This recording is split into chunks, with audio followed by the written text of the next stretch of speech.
Today on Rappler, Acting Chief Justice Antonio Carpio says he won't turn down the chance to lead the judiciary.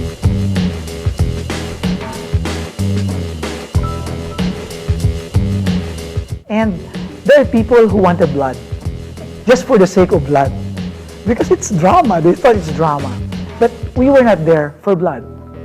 We were there to win the case for the people. Lead Prosecutor Tupas talks about facing hostile senators during Corona's impeachment trial.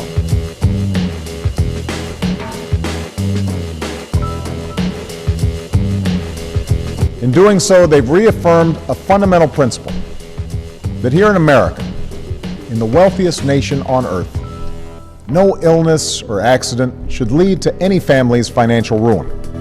And the passage of Obama's Healthcare Act offers ammunition for rivals in the upcoming elections.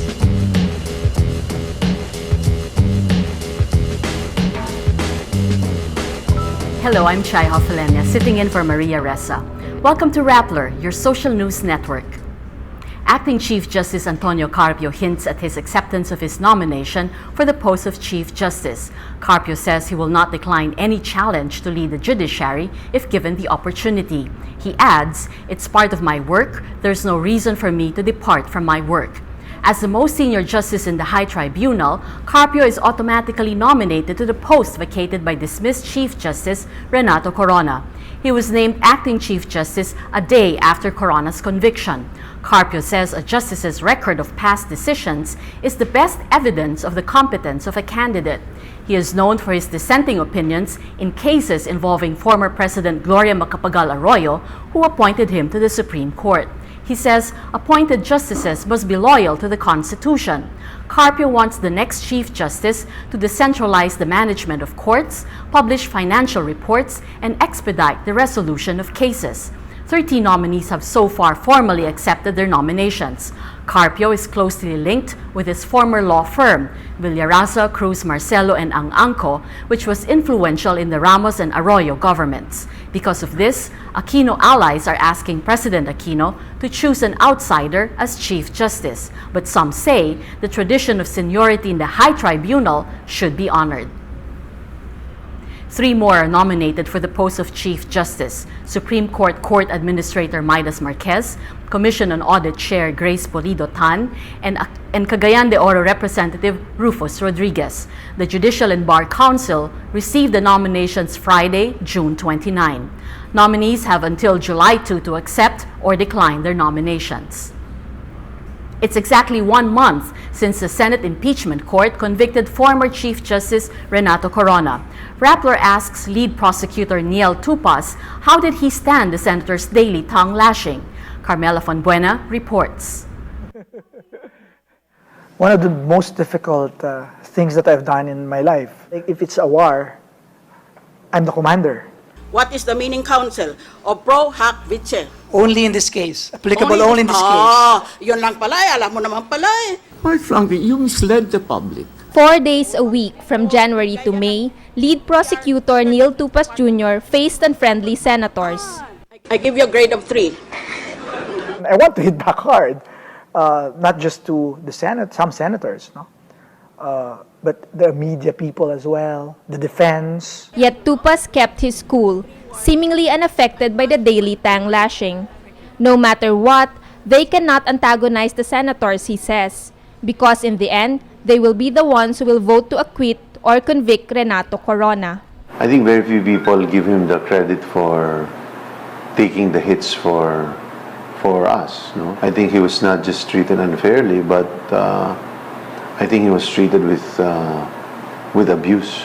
But Tupas says he got really angry when Senate President Juan Ponce Enrile barred the prosecution from presenting Corona's perks from Philippine Airlines. For heaven's sake, this is not a technicality. Do you want me to lecture to you more? Usually I don't watch the replay, but only the time I watch it, I really felt bad about it, and to the point of being angry already. But it didn't show. It didn't show. But fellow prosecutors could not take the maltreatment. Some wanted to fight back. Member ako na sinasabi, wag na lang dahil hindi ganun ang style ko. I don't know if it's a walkout, but But it was a judgment call on my part that, I had to be responsible. And there are people who wanted blood, just for the sake of blood. Because it's drama. They thought it's drama. But we were not there for blood. We were there to win the case for the people. Tupas says the attacks against him were all a trap set up by the defense panel. Yeah, I got a lot, but did not succeed, right? How can you question the strategy of the winner? Yes, they were beaten black and blue, but they won, and for Tupas, that's the only thing that counts. Carmela Fonbuena, Rappler. Liberal Party stalwart and Budget Secretary Florencio Butch Abad says talks between the ruling Liberal Party and Senator Aquilino Coco Pimentel III can now proceed. He adds the Liberal Party is open to welcoming him into the administration coalition. Pimentel bolted the opposition alliance United Nationalist Alliance, or UNA, Thursday. Pimentel ranked 6 to 9 in the latest Pulse Asia senatorial survey conducted in May. San Miguel Corporation CEO Eduardo Cojuangco Jr. sells his 11% stake in the company to the conglomerate's president, Ramon Ang. San Miguel did not disclose details of the transaction but says Cojuangco retains his post as chairman and CEO. Quote, there is no other person deserving of this opportunity to control a significant stake in the company than Ramon. Ang, whom Cojuangco describes as a trusted friend, led San Miguel's diversification from food and beverage into energy, telecoms, mining, infrastructure, and recently, airlines. The Sandigan Bayan freezes multi-million peso deposits of former First Lady and Ilocos Representative Imelda Marcos. The court orders her to satisfy a 36 million judgment cost imposed on her husband, former President Ferdinand Marcos. This is in payment for the funds the late president siphoned from the National Food Authority in 1983. The freeze order will be lifted once the amount is paid. 3 Chinese astronauts were hailed as heroes when they returned to Earth after a successful space docking mission. The 13-day trip saw China's first woman astronaut in space, 33-year-old Liu Yang. The mission is part of China's plans to build a space station by 2020. China has spent $6.1 billion on its efforts to build a permanent manned space station. The U.S. Supreme Court enshrines Barack Obama's legacy as a transformative precedent as it upholds the Affordable Care Act Thursday. The decision brings the world's richest nation closer than ever to universal health coverage for all citizens. The decision unleashes an explosive new row in an already volatile election. It offers new ammunition in the upcoming elections for conservatives fiercely opposed to what they dub Obamacare. Earlier today, the Supreme Court upheld the constitutionality of the Affordable Care Act, the name of the health care reform we passed 2 years ago. In doing so, they've reaffirmed a fundamental principle that here in America, in the wealthiest nation on earth, no illness or accident should lead to any family's financial ruin.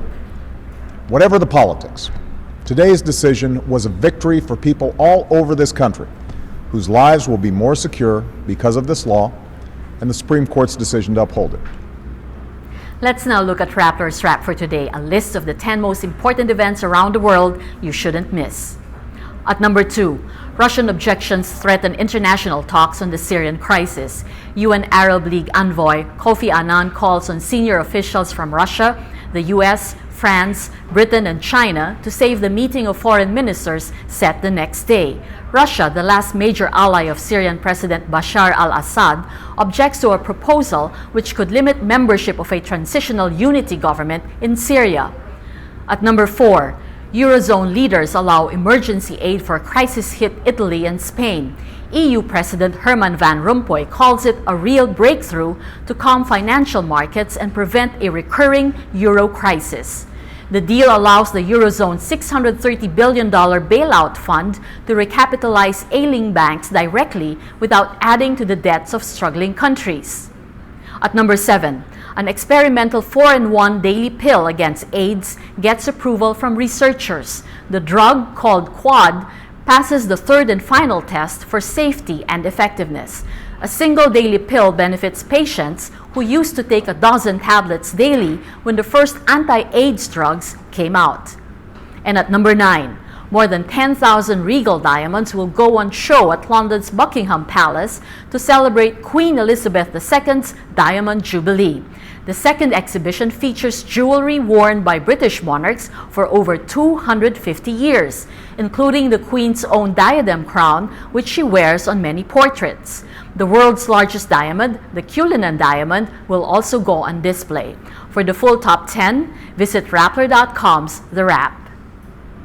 It's a crazy day in sports. First, Rafael Nadal, the world's number 3, crashes to his worst Grand Slam defeat in 7 years, as Czech journeyman Lucas Rosol, the world's 100th in ranking, pulls off one of the greatest upsets in Wimbledon history.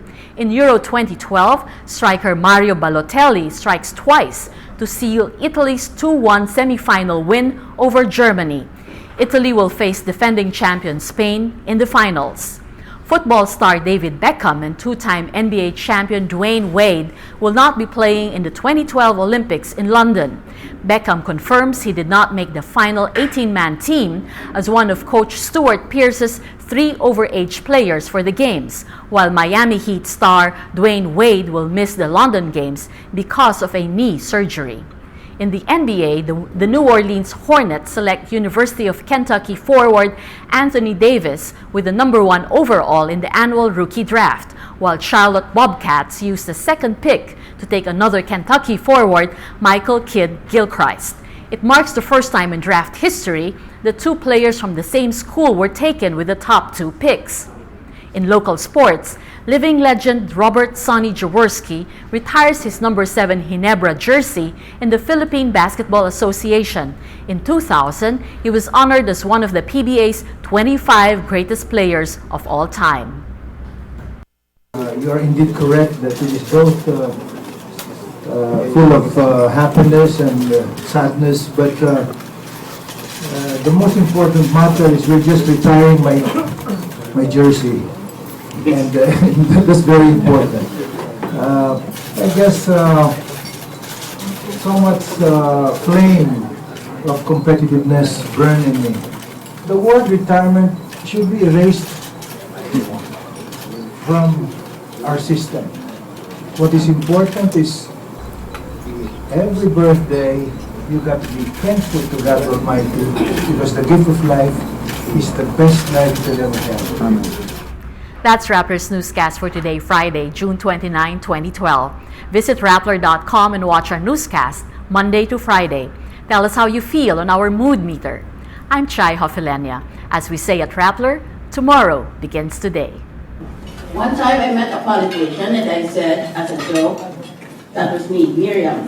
Balita ko, meron ka raw po na sisi na 18 years old. The politician said, lumang balita yan. 28 years old na siya ngayon. Mathematics. Matalinong lalaki plus matalinong babae equals romance. Matalinong lalaki plus bobong babae equals affair.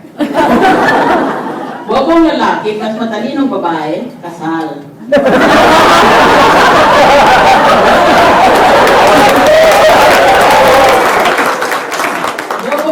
At bobong babae equals sexually transmitted disease. What is the difference between confident and confidential?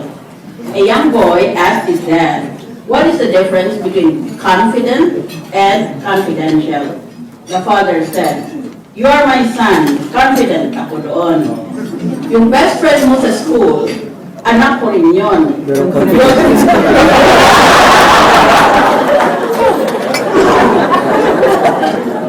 5 tips for a happy man's life.